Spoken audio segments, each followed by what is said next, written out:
Capítulo 3. ¿No es arriesgado abrazar la gracia? Yo crecí en el seno de una familia que creía en la gracia. Estudié en un seminario que sostenía el principio de la gracia. He enseñado acerca de la importancia de vivir en la gracia en cada uno de los lugares donde he vivido. Es un mensaje bien recibido, porque se adapta a cualquier sitio geográfico, a cualquiera. En todos los lugares que he visitado, he observado un común denominador. La mayoría de las personas añoran ser libres, odian vivir esclavizadas, quieren la libertad, pero sin embargo, muchas de ellas no tienen la menor idea de dónde buscarla o cómo encontrarla. No hay nada mejor que una adecuada comprensión de la inigualable gracia de Dios para alcanzar ese anhelo de libertad. Una de mis alegrías es la vida, es ayudar a la gente a obtener una comprensión de la gracia de Dios. ¿Pero no resulta arriesgado? ¿No habrá quienes excedan en su uso de la libertad? ¿No se arriesga el pastor de la congregación a que algunos de los miembros de su rebaño se tomen libertades ilegítimas si presenta el mensaje de la gracia con el mismo entusiasmo con que yo lo estoy presentando en este libro? ¿No podría un despertar de la gracia conducir a un abuso de la gracia? Antes de responder a estas preguntas, lo invito a viajar conmigo a través del Océano Atlántico. De entre todos los países del mundo, Inglaterra está entre los que se consideran más discretos. Estando allí, he observado que no se hace demasiada propaganda de casi nada en la isla británicas. Y casi el cristianismo evangélico sea allí tan conservador como en cualquier lugar del planeta. Para añadir solo una cosa más, pocos ministros podían considerarse tan conservadores como el fallecido doctor Martin Lloyd Jones, pastor durante décadas en la Catedral del Westminster. El doctor Lloyd Jones era un expositor bíblico de primera categoría. Sus exposiciones representan la posición conservadora en su más alto grado. 12 años antes de jubilarse y hasta el día que finalizó su ministerio, este hombre enseñó el libro de Romanos en el tradicional púlpito de la Catedral de Westminster. Algunos dirían que sus sermones eran tediosos, pero nadie podría haber dicho que eran improvisados o carentes de coherencia. Y sin embargo, de entre todas las personas, Martin Lloyd Jones dijo muy claramente que predicar acerca de la gracia no solo es riesgoso, sino que cuando hay quienes llevan la libertad a extremos poco sabios, eso mismo es en sí una prueba de que el pastor está verdaderamente predicando la gracia de Dios. Afírmese bien mientras leemos sus comentarios acerca del comienzo del capítulo 6 de Romanos. ¿Perseveraremos en el pecado para que la gracia abunde? Si es realmente cierto que donde abundó el pecado, sobreabundó la gracia, entonces, ¿vamos a continuar en el pecado para que la gracia sobreabunde? En primer lugar, permítanme hacer un comentario que para mí es importante y vital. La verdadera predicación del Evangelio de la salvación por gracia y solamente por gracia siempre conduce a la posibilidad de que se le impute este cargo.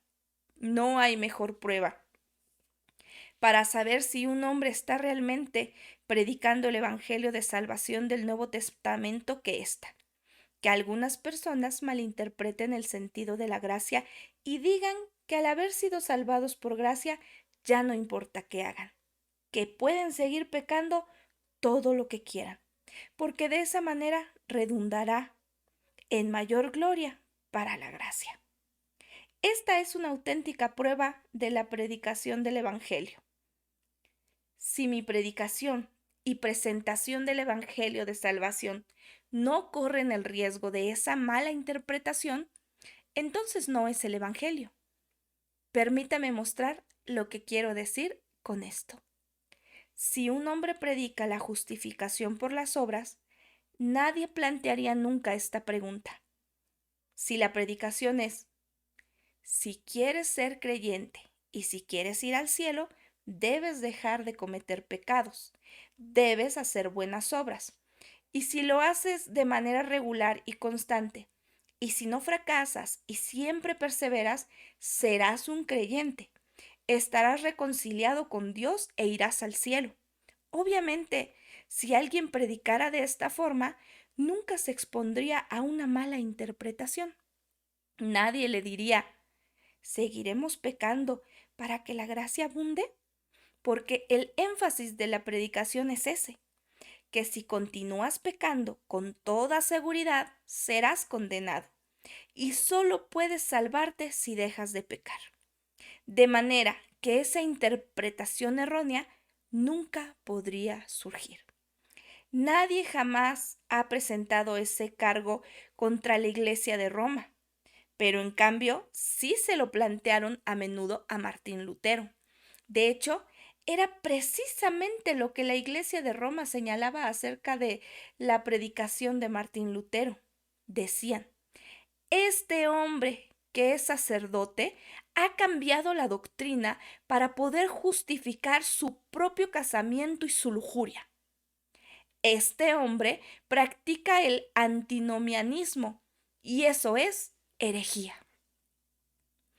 Ese es precisamente el cargo que levantaron contra él. También se acusó así a George Whitefield hace 200 años. Es el cargo que siempre levanta el cristianismo formal y muerto, si es que puede haber algo así, contra la predicación de este mensaje impactante y desconcertante, que Dios justifica a los pecadores. Ese es mi comentario, y es un comentario vital para los predicadores. A todos los predicadores yo les diría, si su predicación de la salvación no ha sido nunca malinterpretada en este sentido, haría bien en examinar sus sermones y asegurarse de que realmente esté predicando la salvación que se ofrece en el Nuevo Testamento a los pecadores, a los que están muertos en delitos y pecados, a aquellos que son enemigos de Dios. Siempre existe este tipo de riesgo en la predicación auténtica de la doctrina de la salvación. Para Martin Lloyd Jones, la gracia no solo era riesgosa, sino muy peligrosa. Estaba claramente convencido de que la gracia podía ser malinterpretada. ¿Qué quería decir? Bueno, algunas personas sacan provecho de la gracia, la representan de manera ilegítima. Llegarán al extremo de promover la errónea idea de que se puede seguir pecando todo lo que uno quiera. Sumo mi voz a la de Martin Lloyd Jones para decirles a todos mis colegas en el pastorado, si realmente se declara como mensajero de la gracia, si cree que realmente está predicando la gracia, pero nadie está sacando provecho abusivo de ella, quizá no la ha predicado con la suficiente fuerza o con el suficiente énfasis. Le puedo asegurar lo siguiente, los ministros que matan la gracia nunca serán acusados. La realidad del riesgo. Todo esto me trae a considerar la realidad del riesgo. Nuevamente pregunto, ¿es riesgosa la gracia? Por supuesto que lo es. Hay mucho riesgo en el libro que estoy escribiendo. Soy bien consciente de que este tema de la gracia es realmente controversial, especialmente cuando estoy proclamando un nuevo despertar a la libertad que los creyentes tenemos en Cristo. Algunos tomarán lo que escribo y harán locuras. Otros leerán equivocadamente lo que digo. Me citarán fuera de contexto. Me malinterpretarán y me acusarán de preocuparme muy poco por la santidad de Dios, porque dirán que le doy a la gente la libertad de pecar. Por otro lado, algunos de los que viven en la carnalidad me agradecerán por aliviarlos de la culpa, porque me malinterpretarán pensando que está bien que continúen con su estilo de vida liberal y despreocupado. Desearía que estos casos no ocurrieran, pero es el riesgo que corro si quiero proclamar el mensaje de la gracia en su totalidad. Sí, cuando la gracia se presenta en todo su esplendor y belleza, se corre un riesgo. Aparecen por todos lados, tanto los que abusan de la gracia como los que la matan. Una aclaración. Volvamos al versículo de las Escrituras que consideramos en el capítulo anterior, Romanos 5:1. Justificados por la fe, tenemos paz para con Dios por medio de nuestro Señor Jesucristo. Para que cualquier persona pueda presentarse con seguridad y en paz ante un Dios santo y justo, esa persona debe ser perfecta. De allí nuestra necesidad de justificación. ¿Recuerda la definición de justificación? Es el acto soberano de Dios por el cual declara justo al pecador que ha creído, a pesar de que continúa en un estado pecaminoso. No significa que el pecador ha creído deja de pecar. Ni siquiera significa que el pecador creyente es justo en el sentido de que se torna repentina y perpetuamente perfecto. El pecador es declarado justo. En su soberanía, Dios le otorga el don de la vida eterna al pecador en el momento que cree y por lo tanto lo declara justo a pesar de que el pecador todavía vive una vida marcada periódicamente por el pecado. No se ha unido a una iglesia, no ha empezado a diezmar, no ha renunciado a todo para seguir a Cristo, no ha sido bautizado, no ha prometido vivir una vida sacrificada, pura y sin mancha. Simplemente ha aceptado el don de la vida eterna. Ha cambiado la orientación de su mente y se ha vuelto a Cristo. Se ha arrepentido y ha aceptado el regalo gratuito de Dios sin tener en cuenta sus propias obras. Eso es todo. La transacción está terminada. Por gracia, solamente por medio de la fe, Dios declara justo al pecador, lo justifica. Y desde ese momento en adelante, el pecador justificado comienza un proceso de crecimiento hacia la madurez. Santificación. Día a día, poco a poco, aprende lo que significa vivir una vida que honra a Cristo. ¿Lo logra inmediatamente? No. Por favor, entienda que ser justificado no significa como si nunca hubiera pecado. Lo escucho a menudo y siempre me preocupa. En realidad, esta idea debilita el impacto de la justificación.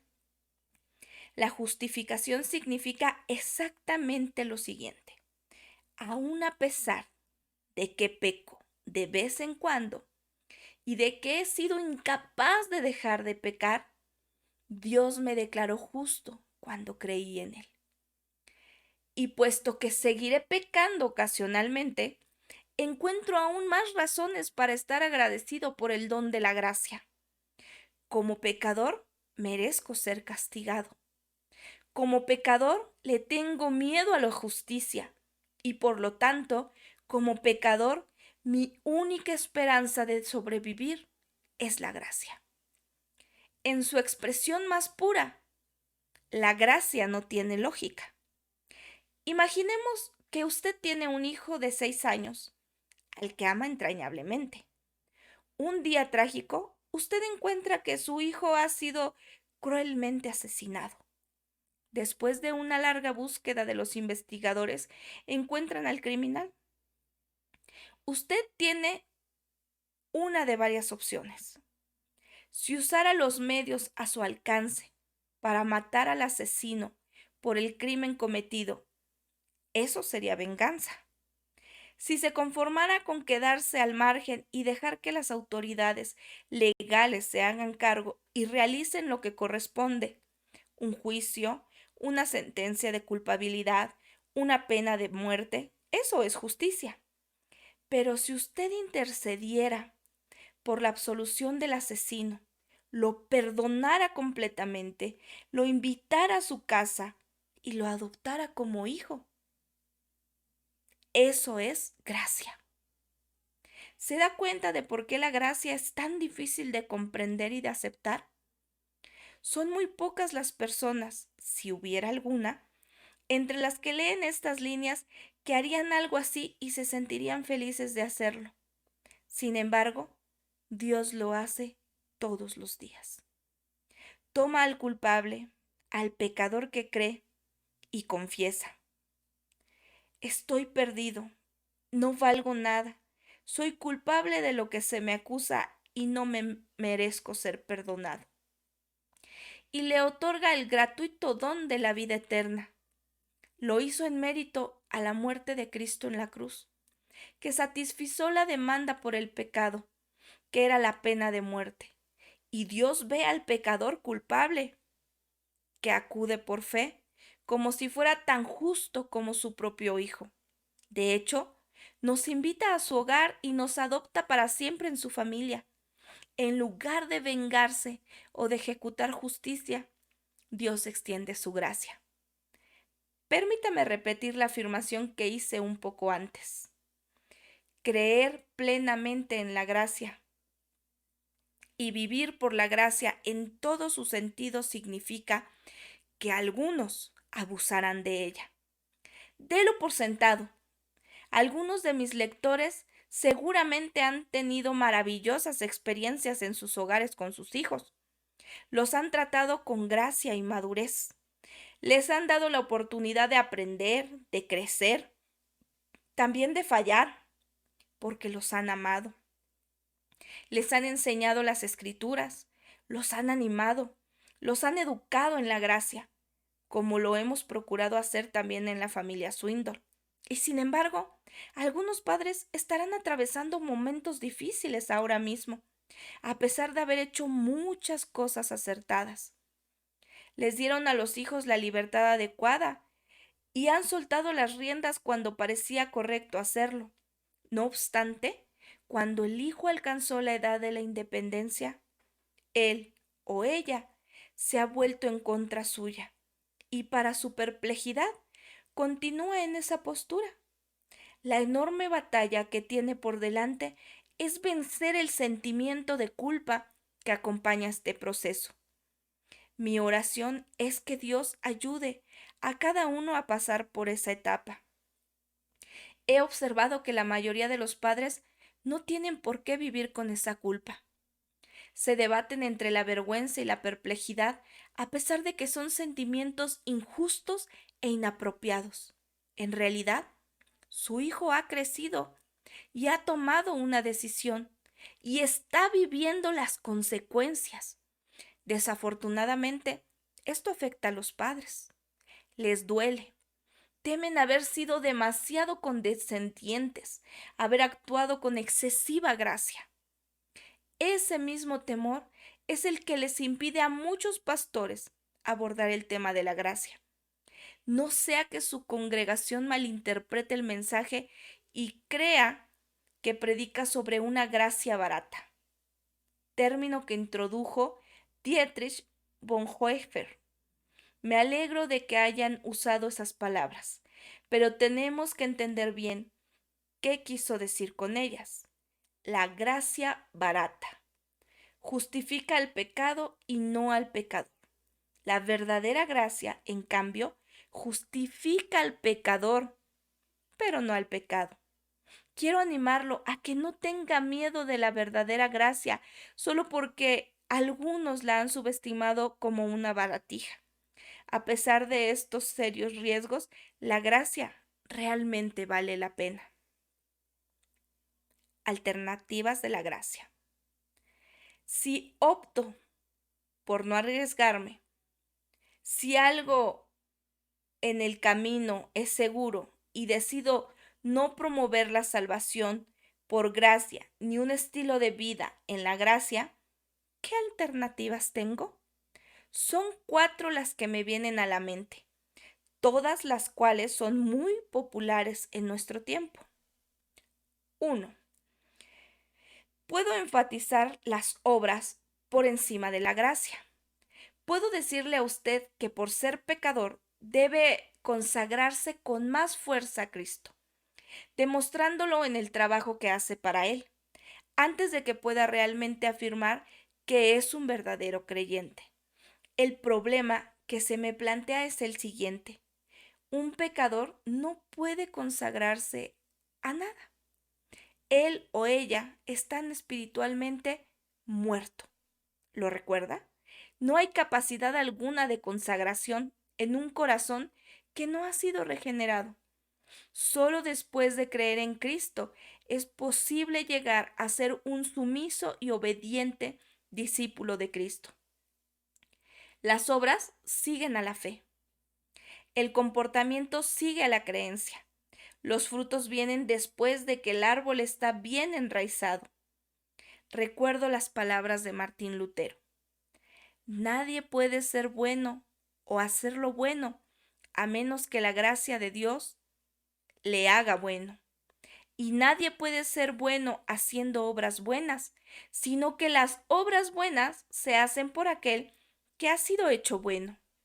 Así como los frutos no hacen al árbol, ni pueden volver bueno al árbol, el árbol produce los frutos, y son los frutos la evidencia de que es buen árbol.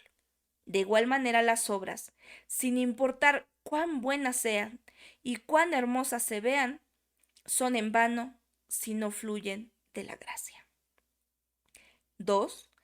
Puedo optar por entregarle a usted una lista de cosas permitidas y cosas prohibidas. La lista surge de mis preferencias personales y o de la tradición. Es mi responsabilidad decirle lo que puede o no hacer y por qué. Yo establezco las condiciones por las cuales usted puede empezar a ganarse la aceptación de Dios por mi intermedio. Usted hace lo que yo le digo que haga y no hace lo que yo le digo que no haga. Y con eso se asegura estar adentro. Si falla en acatar la lista, queda fuera. Este estilo legalista y severo es uno de los métodos más difundidos y empleados en los círculos evangélicos. La gracia queda ahogada en un contexto así. Para empeorar las cosas, los que tienen autoridad son figuras tan intimidatorias que nadie se atreve a cuestionar su autoridad. Son pocas las personas que tienen la fortaleza necesaria para enfrentarse a los que fabrican las listas. Más adelante, en el libro, explicaré esta alternativa más a fondo. 3. No dejo espacio para esas áreas grises. Todo queda en las categorías de blanco o negro, correcto o incorrecto. En consecuencia, el líder mantiene un estricto control sobre los seguidores. La comunión se basa en que haya una total concordancia. Aquí radica la tragedia. Estas pautas rígidas e inamovibles se tornan más importantes que las relaciones entre las personas. Primero, averiguamos dónde se ubican los individuos en relación a esos puntos y luego decidimos cuánto tiempo dedicarles. En el fondo ocurre lo siguiente. Queremos estar en lo correcto, lo que nosotros consideramos correcto, más de lo que queremos amar a nuestro prójimo como a nosotros mismos. Nuestras preferencias personales eclipsan cualquier evidencia del amor. Tengo la firme convicción de que donde existe la gracia, tiene que haber áreas grises. 4. Mantengo una actitud de crítica hacia aquellos con quienes no concuerdo o que no cooperan con mi plan. Los asesinos de la gracia se caracterizan por su actitud crítica. Probablemente sea la actitud menos cristiana que podemos encontrar en los círculos cristianos de nuestro tiempo. Una rápida mirada hacia atrás por el túnel del tiempo nos va a resultar muy beneficiosa. Jesús se encontraba ante los destacados custodios del legalismo, los fariseos. También lo estaban escuchando muchos otros que creían en él. Jesús le había estado presentando su mensaje a la multitud. Era un mensaje de esperanza, de perdón, de libertad. Al hablar estas cosas, muchos creyeron en él. Entonces Jesús decía a los judíos que habían creído en él: si vosotros permanecéis en mi palabra, verdaderamente sois mis discípulos y conoceréis la verdad, y la verdad os hará libres. Juan 8, del 30 al 32. Les hablaba acerca del poder liberador de la verdad, a pesar de que los asesinos oficiales de la gracia rechazaban su mensaje. Él les aseguraba que los podía hacer libres. Todo el que aceptaba la gracia era verdaderamente libre. ¿Libre de qué?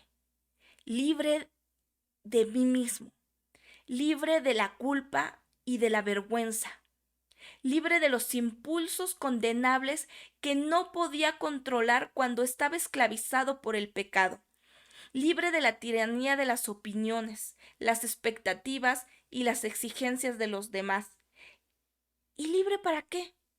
Libre para obedecer y para amar, libre para perdonar a otros y también para perdonarme a mí mismo, libre para permitirle a los demás ser ellos mismos, distintos a mí, libre para trascender las limitaciones del esfuerzo humano, libre para servir y glorificar a Cristo.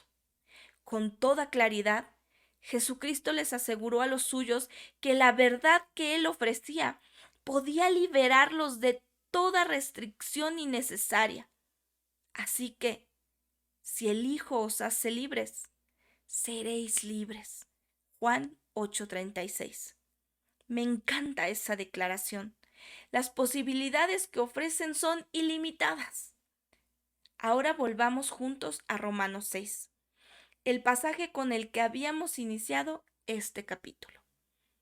Sabiendo esto, que nuestro viejo hombre fue crucificado con él, para que nuestro cuerpo de pecado fuera destruido, a fin de que ya no seamos esclavos del pecado, porque el que ha muerto ha sido libertado del pecado.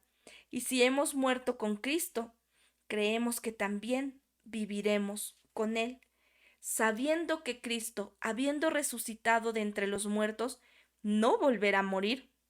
Ya la muerte no tiene dominio sobre él, porque en cuanto él murió, murió al pecado de una vez para siempre, pero en cuanto vive, vive para Dios. Así también vosotros, consideraos muertos para el pecado, pero vivos para Dios en Cristo Jesús. Por tanto, no reine el pecado en vuestro cuerpo mortal para que no obedezcáis sus lujurias, ni presentéis los miembros de vuestro cuerpo al pecado como instrumentos de iniquidad, sino presentaos vosotros mismos a Dios como vivos entre los muertos, y vuestros miembros a Dios como instrumentos de justicia, porque el pecado no tendrá dominio sobre vosotros, pues no estáis bajo la ley, sino bajo la gracia. Entonces, ¿qué? ¿Pecaremos porque no estamos bajo la ley, sino bajo la gracia? De ningún modo. Romanos 6, del 6 al 15. Cuando estábamos sin Cristo, éramos como los antiguos esclavos en el cedalso, desahuciados a causa de nuestra depravación, perdidos, encadenados al pecado, sin gozo, vacíos, muertos espiritualmente. Todo lo que podíamos hacer era decir a Dios: ten misericordia, soy culpable, estoy esclavizado por mis pasiones, no soy libre para obedecer al Salvador. Pero una vez que Cristo se hizo cargo, venció a nuestro antiguo amo y nos liberó para que pudiéramos obedecer. Después de la conversión, somos libres, libres para obedecer. Eso es la gracia. La tensión inevitable. Todo lo que hemos venido diciendo nos lleva otra vez al tema del riesgo. La gracia nos ha hecho libres del pecado, de la esclavitud del pecado, de la opresión que ejerce sobre nuestras actitudes, nuestras inclinaciones, nuestras acciones. Pero al quedar libres y al estar ya viviendo por gracia, puede ocurrir que nos excedamos, que perdamos el control y abusemos de nuestra libertad al extremo de volver a servir al pecado. Pero eso no sería libertad en absoluto, sino libertinaje. Dado que existe esa posibilidad, muchos optan por el legalismo para evitar la tentación de caer en una vida irresponsable, en una mala opción. Es mucho mejor que tengamos un respeto tan grande por el Señor que eso nos lleve a controlarnos voluntariamente. Recuerdo la primera vez que saqué mi licencia de conductor. Tenía 16 años. Ya hacía 3 años que manejaba de cuando en cuando. Peligroso, ¿verdad? Mi padre había estado conmigo la mayoría de las veces y de las ocasiones en que practicaba. Serenamente, sentado a mi lado, en el asiento delantero, dando indicaciones, ayudándome para saber qué hacer. Mi madre casi nunca estaba con nosotros en esas salidas, porque se ponía muy nerviosa. Mi padre era un poco más calmado. Los ruidos fuertes y las frenadas bruscas no lo molestaban tanto, pero el mejor era mi abuelo. Cuando conducía su auto y ¡pum! Daba contra algo, me decía cosas como: sigue nomás, Charles. Puedo comprar otro paragolpes, pero no puedo comprar otro nieto. Estás aprendiendo. Qué viejito tan extraordinario. Después de 3 años de todos esos desaciertos, al final saqué mi licencia. Nunca olvidaré el día que entré a la casa, exhibí mi recién adquirido permiso y dije: «Mira, papá». Y él respondió: «Fantástico. Miren esto. Conseguiste el permiso. Te felicito». Tomó las llaves de su auto, me las arrojó y sonrió. «Bien, hijo, puedes llevarte el auto por 2 horas por tu cuenta». Solo 3 palabras, 3 maravillosas palabras. Por tu cuenta. Le agradecí. Salí danzando hacia el garage, abrí la puerta del auto e introduje la llave del encendido. El pulso se me debe haber acelerado a 180 mientras retrocedía y me alejaba de la casa. Mientras circulaba por mi cuenta, empecé a pensar locuras. Por ejemplo, este auto debe alcanzar los 150 kilómetros por hora. Podría llegar bien lejos si hiciera ese promedio. Podría tomar por la autopista y en todo caso pasar algunos semáforos en rojo. Después de todo, ya no hay nadie aquí que me diga: «No lo hagas». Eran ideas peligrosas, realmente desequilibradas. Pero ¿sabe qué?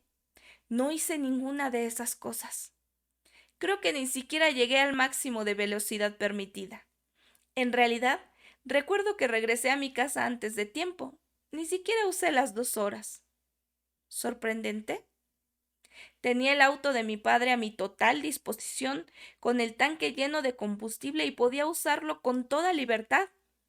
Pero no perdí los estribos. ¿Por qué? Porque la relación que tenía con mi padre y mi abuelo era tan fuerte que no podía cometer actos inapropiados aun cuando tuviera una licencia y no hubiera nadie más en el auto para consurarme. A lo largo del tiempo se había desarrollado una actitud de confianza, una profunda relación de amor que me llevaba a someterme. Después de entregarme las llaves del automóvil, mi padre no había salido corriendo para pegar un cartel en el parabrisas: «No te atrevas a pasar la velocidad máxima autorizada».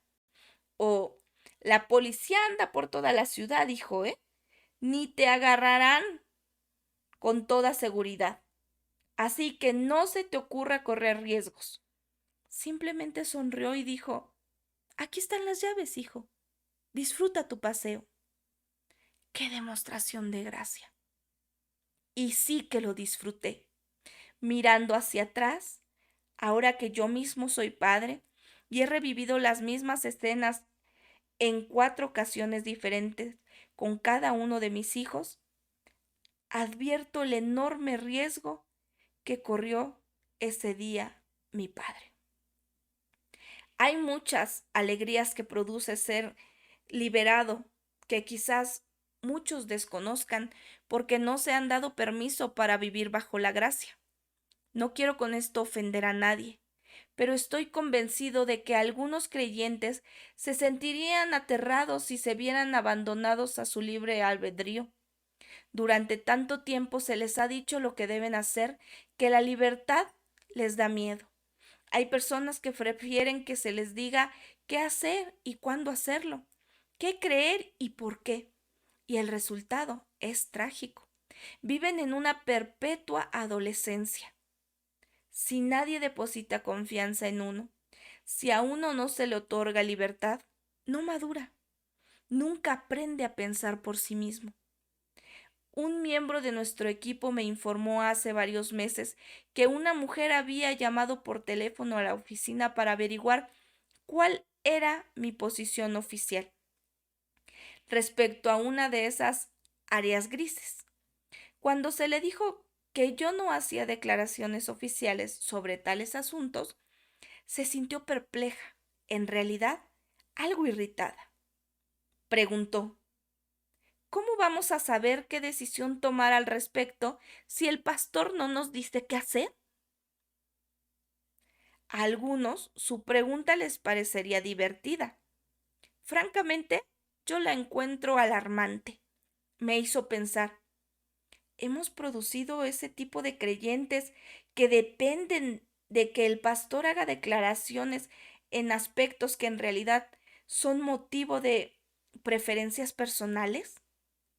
Hay una línea de separación muy delgada entre el liderazgo responsable y el control dogmático.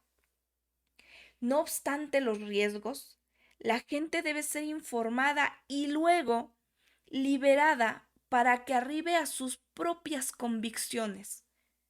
¿Por qué debe un pastor estar constantemente emitiendo edictos y decretos públicos? ¿Nos hemos alejado tanto de la gracia? Usted nunca alcanzará la madurez si necesita que yo o algún otro líder cristiano le diga lo que puede hacer y cuáles deben ser sus opiniones. No siento que mi llamado como ministro del Evangelio sea aprovecharme de un grupo de leales oyentes o imponerles condiciones a nadie. Mi responsabilidad es enseñar la verdad de las Escrituras tan fielmente como me sea posible y tratar de ser un buen ejemplo con un estilo de vida que agrade a Dios, les guste o no a otros, y permitirles a los demás la libertad de responder a la guía de Dios para sus vidas.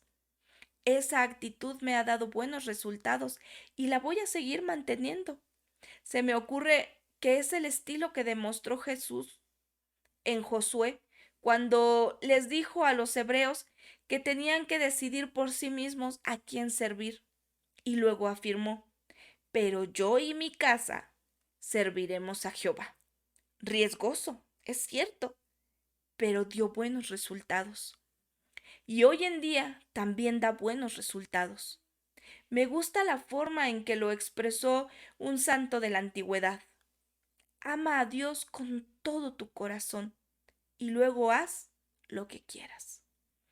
El control saludable está expresado en la primera frase, la libertad en la segunda. Esa es la forma de vivir una vida liberada, orientada por la gracia. ¿Quieres saber cuáles son algunos de los hermosos beneficios de una vida así? Puedo pensar en varios. Usted ya no será esclavizado por sus impulsos y deseos. Será libre para realizar sus propias elecciones. Será capaz de pensar en forma independiente, sin la tiranía de la comparación o la necesidad del control externo. Podrá crecer más rápidamente hacia una mayor madurez y flexibilidad y llegará a ser la persona que Dios quiere que sea. Y ya que hablo acerca de crecer, quizás sea oportuno recordarles a todos los padres que espero que no estén buscando formas para seguir controlando a sus hijos adultos. Libérenlos. Hasta les sugeriría que le escriban una carta a cada uno declarando la independencia que tienen, diciendo algo así. Ahora que tomas tus propias decisiones, quiero que sepas que confío en ti. Confío en que Dios te habrá de guiar. Te respeto. Eres una persona adulta. Una de las mejores maneras de manejar esta tensión, de darles libertad a los hijos, es mantener un equilibrio, sabiendo que algunos harán uso de su libertad de manera nada sabia. Todos admitimos que la gracia tiene sus riesgos. También admitimos que algunos vivirán de manera irresponsable. Esa irresponsabilidad se puede detectar muy rápido. 1. Se muestra poco amor hacia los demás. Hay escaso interés por otras personas. 2. Se racionaliza lo que obviamente es pecado. 3. Negación a rendir cuentas. 4. Se resiste a todo el que se acerque para dar consejo oportuno. 5. Hay poca consideración para los recién convertidos, quienes obviamente son más débiles en la fe. Las escrituras le llaman a una persona así un hermano débil. Tenemos que tener mucho cuidado aquí. Algunas personas son hermanos débiles profesionales. Esas personas no son hermanos débiles en lo más mínimo. Ellos son legalistas fanáticos que juegan el papel de hermanos débiles. Un equilibrio es necesario, puesto que la gracia tiene riesgos. Las restricciones que nos imponemos a nosotros mismos son importantes. Es necesario que tengamos control sobre esto, ¿verdad?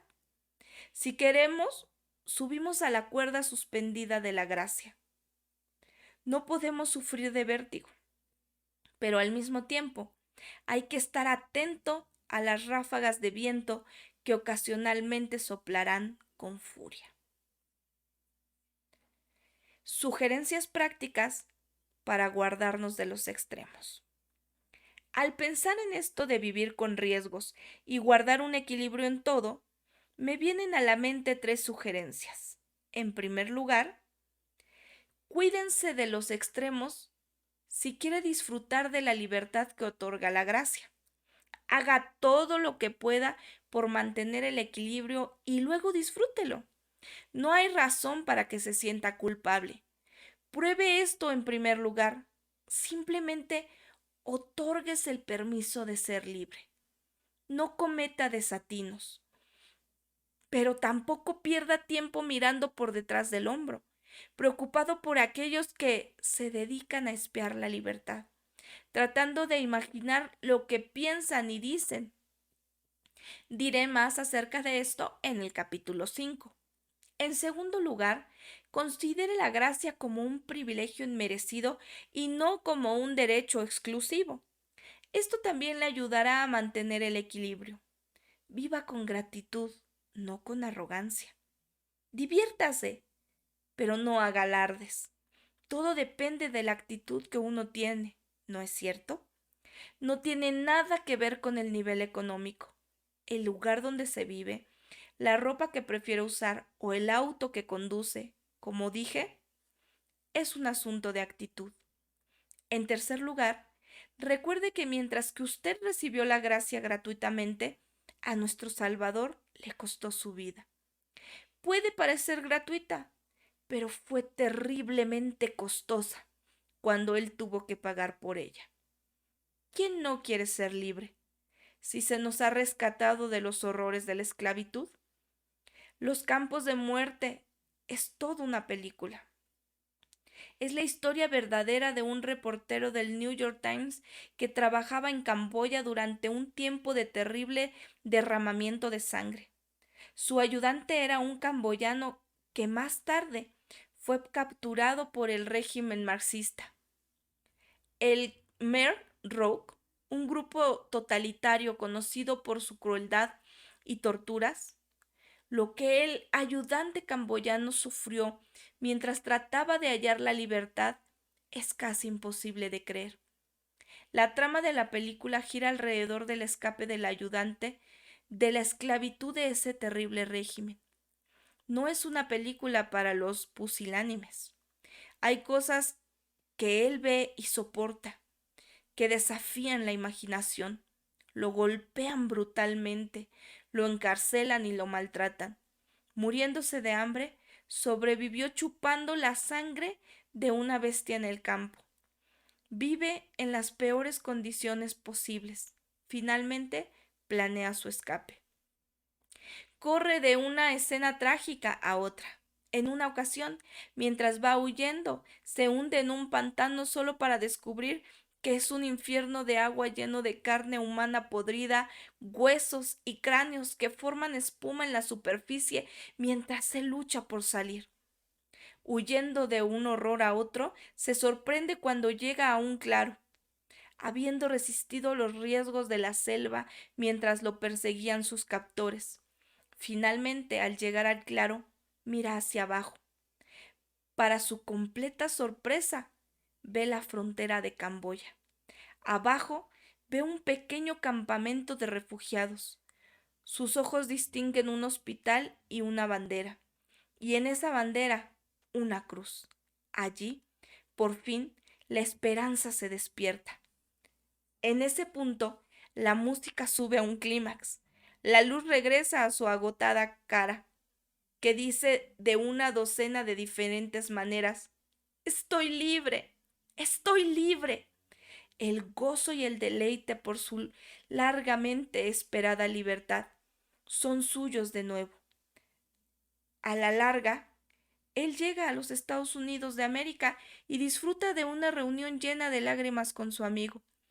Todo porque está libre, libre al fin. La gracia es el mensaje universal de Dios, las buenas noticias de la salvación. La tragedia es que algunos siguen viviendo en esclavitud porque han sido ahogados por un mensaje cargado de prohibiciones, exigencias, actitudes negativas, legalismos. Quizás usted haya sido una de esas personas, víctimas de un sistema que le ha robado la alegría y ha apagado su esperanza. Si es así, tengo una noticia maravillosa para usted. Está justo en la línea divisoria del campo de la gracia, y en ese campo flamea una bandera en la cual hay una cruz. Y si atraviesa esa línea y se coloca debajo de esa bandera, será libre, libre al fin.